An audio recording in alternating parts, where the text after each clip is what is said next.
Former world champion Timothy Cheruiyot, who is in this very large field of athletes, 16 in total if you include the American Eric Sawinski out there on the left side of your screen, doing a lot of looking around here. Why not? Because he is the pace setter here in London and will set the early pace here, asking for 56 seconds. But as we get into the field, just trying to find your room to run here earlier on, Josh, is half the battle.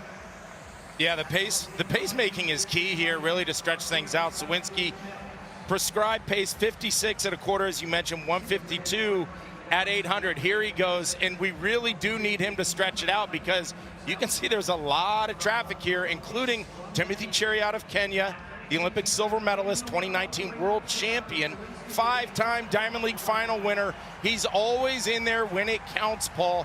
This will be an interesting race as it is absolutely loaded top to bottom. Australia's Ollie Hoare is in there, also representing the On Athletic Club, Commonwealth champion, Australian national record holder, 8th fastest in the world this year. Paul, the world list this year came from Oslo, and we have these sub 330 athletes in here all ready to make their mark here in London.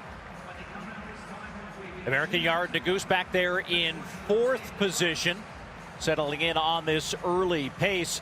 You know, a lot of fans of this discipline intrigued by this matchup because of who's not here. Jakob Ingebrigtsen, who ran 3:27.14 back in Silesia about a week ago. And without him in the field, like you said, Josh, very competitive race, and very few of these athletes right now challenging with the pace setter. As we'll go through 800 meters, McSwain, who paced Ingebrigtsen in that race, the only one to go. Now you see Naguse out almost in lane number 2, trying to close the gap as Sawinski's day is just about done. And it's McSwain who decided to go with him, and he has a gap, Paul. But this, I have to think that Naguse is liking the way that this is playing out. Someone to chase for once. McSwain looks good.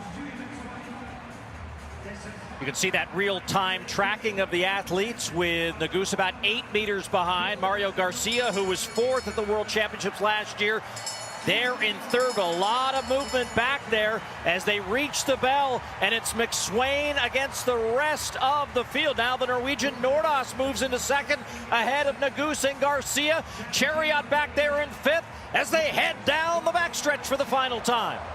Well, Paul, and we see a little contact there going by McSwain, but Naguse looks very comfortable, and we see Timothy Cheruiyot coming up on his shoulder.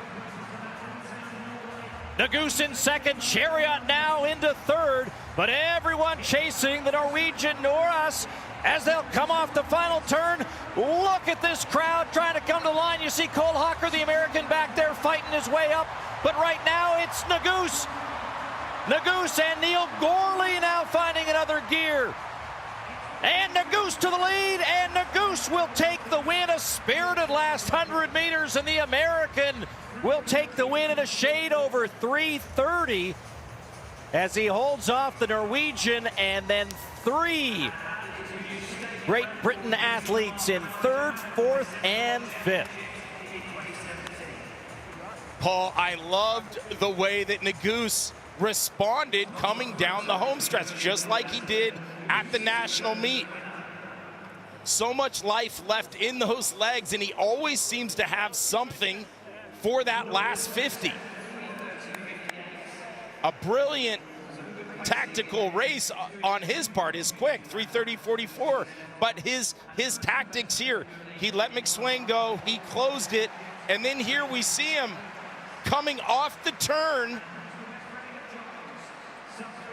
peels out into lane 2, and he always finds a way to eke it out. Paul, it's reminiscent of that 2019 NCAA championship where he had it right at the line and leaned, got the win. Lifetime best for Neil Gourley back there in 3rd. American Cole Hawker back in 13th, but to show the reflection of how good this race was, a new season's best for him in 3:32.14. Yared Naguse